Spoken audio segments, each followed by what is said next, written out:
સુરેન્દ્રનગરનું છારદ ગામ જે બેટમાં ફેરવાઈ ગયું છે। છારદ ગામની શાળાની આસપાસ પાણી ભરાયા। છારદ ગામની નવનિર્મિત પ્રાથમિક શાળામાં કેડસમાં પાણી ભરાયા। સ્કૂલ નીચાણવાળા વિસ્તારમાં બનાવાયાનો ગ્રામજનોએ આરોપ લગાવ્યો। વરસાદી પાણીનો ભરાવો થતાં સ્કૂલનો સામાન પાણીમાં પલળી ગયો। શાળાનું મુખ્ય બિલ્ડિંગ અને અન્ય ભાગો સંપૂર્ણ પાણીમાં ગરકાવ થઈ ચૂક્યા છે। સુરેન્દ્રનગરનું છારદ ગામ જે બેટમાં ફેરવાઈ ગયું છે। શાળાની આસપાસ પાણી ભરાઈ ચૂક્યા છે। સ્થાનિક લોકોનો આરોપ છે કે શાળા નીચાણવાળા વિસ્તારમાં બનાવવામાં આવી છે। શાળાનું મુખ્ય બિલ્ડિંગ અને અન્ય ભાગ સંપૂર્ણપણે પાણીમાં ગરકાવ થઈ ચૂક્યા છે। જ્યાં જુઓ ત્યાં પાણી જ પાણી જોવા મળી રહ્યું છે।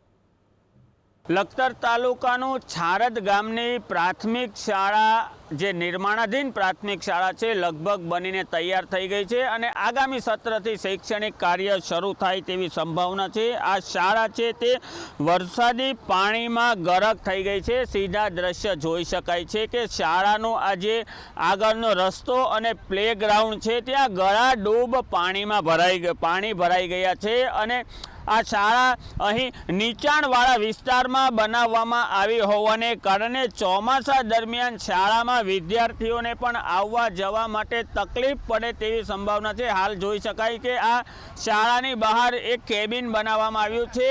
આ જે કેબિન છે કેબિન અડધાથી વધુ ડૂબી ગયું છે। કેબિનની જે બારી છે તેની ઉપર પાણી છે અને સ્કૂલની બાજુમાં જે બીજું સ્ટ્રક્ચર બનાવવામાં તે પણ પાણીમાં ગરકાવ થયું છે। હાલમાં અહીં જોઈ શકાય છે કે સ્કૂલનો ફાઇનલ ટચ આપવામાં આવી રહ્યો છે।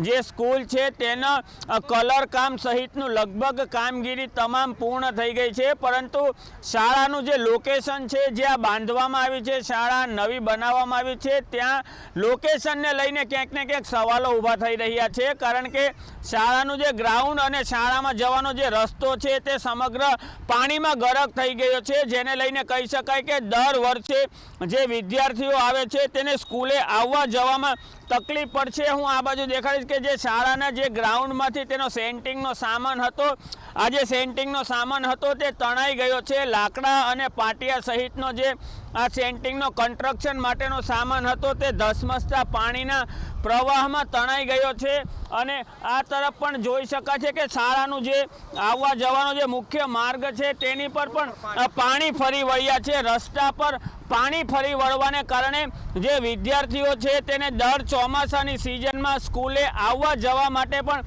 તકલીફ પડે તેવી સંભાવના છે। કારણ કે જે સેન્ટિંગનો જે સામાન છે તે અહીં તણાઈને આવી ગયો છે।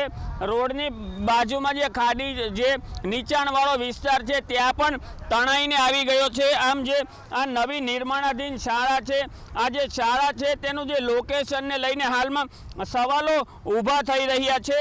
કારણ કે સ્કૂલ જવાનો જે રસ્તો છે તે ચારે તરફ નીચાણવાળો રસ્તો છે અને હાલમાં જે રસ્તો છે તે જળમગ્ન બન્યો છે, જેથી કહી શકાય કે શાળા જ્યારે આગામી સત્રથી શરૂ થશે ત્યારે દર ચોમાસે વિદ્યાર્થીઓએ શાળામાં આવવા જવા માટે હાલાકીનો સામનો કરવો પડશે। કેમેરા પર્સન રાજ ભાવસાર સાથે ચેતન બામણિયા, એબીપી અસ્મિતા, લખતર। સુરેન્દ્રનગરમાં સાર્વત્રિક 7 ઇંચ વરસાદમાં સર્વત્ર પાણી। લખતર તાલુકામાં ગ્રાઉન્ડ ઝીરો ઉપર પહોંચ્યું એબીપી અસ્મિતા। લખતરના છારદથી ઓળખ ગામ વચ્ચેના ખેતરો જળમગ્ન થયા। છારદથી ઓળખ વચ્ચેના તમામ ખેતરો બેટમાં ફેરવાઈ ગયા। ખેતરોમાં પાણી ભરાતા ખેતી પાકોને વ્યાપક નુકસાનની ભીતિ સેવાઈ રહી છે। સુરેન્દ્રનગરનું છારદ ગામ જ્યાં ખેતરોમાં પણ પાણી ભરાઈ ચૂક્યા છે, ખેતરો બેટમાં ફેરવાઈ ગયા। લખતર તાલુકાનું છારદ અને ઓળખ ગામના જે નીચાણવાળા વિસ્તારો જળમગ્ન થયા છે। હાલમાં જોઈ શકાય છે બંને ગામની વચ્ચે આવેલો આ જે વાડી વિસ્તાર છે, આ વાડી વિસ્તાર છે સંપૂર્ણ રીતે જળમગ્ન થઈ ગયો છે અને ખેડૂતો દ્વારા જે વાવવામાં આવેલો પાક હતો તે સંપૂર્ણ રીતે નિષ્ફળ જવાની સંભાવના છે। કારણ કે આ વિસ્તારમાં જો ખેતીની વાત કરવામાં આવે તો હાલમાં ચોમાસાની સિઝનને ધ્યાનમાં રાખીને ખેડૂતો દ્વારા કપાસ, એરંડા સહિતના જે શાકભાજી, એરંડા, કપાસ સહિતના જે પાકો છે તેનું વાવેતર કરવામાં આવ્યું હતું। પાકોનું વાવેતર કરવામાં આવ્યા બાદ ધોધમાર વરસાદ ખાબક્યો। આ ધોધમાર વરસાદ ખાબકવાને કારણે મોટા ભાગના જે પાક છે તે નિષ્ફળ જવાની સંભાવના છે। આ જોઈ શકાય છે, ખેતરો જળમગ્ન થયા છે। આગળ જે ખેતરોની જે વાડ કહી શકાય, વાડ દેખાઈ રહી છે। વાડના જે લાકડાના જે થાંભલાઓ ખૂંપવામાં આવ્યા છે તે દેખાઈ રહ્યા છે, પરંતુ ક્યાંય પણ પાક અને જે ખેતરો નથી દેખાઈ રહ્યા। આમ કહી શકાય કે જે લખતર તાલુકામાં વરસાદને કારણે જે જળ ભરાવની સ્થિતિ સર્જાઈ છે, આ જળ ભરાવની સ્થિતિને કારણે ખેડૂતોએ પોતાની મહામૂલી જે મહેનત હતી તેની પર હાલમાં વરસાદી પાણી ફરી વળ્યા છે અને સરકાર દ્વારા ખેડૂતોને શું મદદ કરવામાં આવે તે પણ જોવું રહ્યું। કેમેરા પર્સન રાજ ભાવસાર સાથે ચેતન બામણિયા, એબીપી અસ્મિતા, લખતર।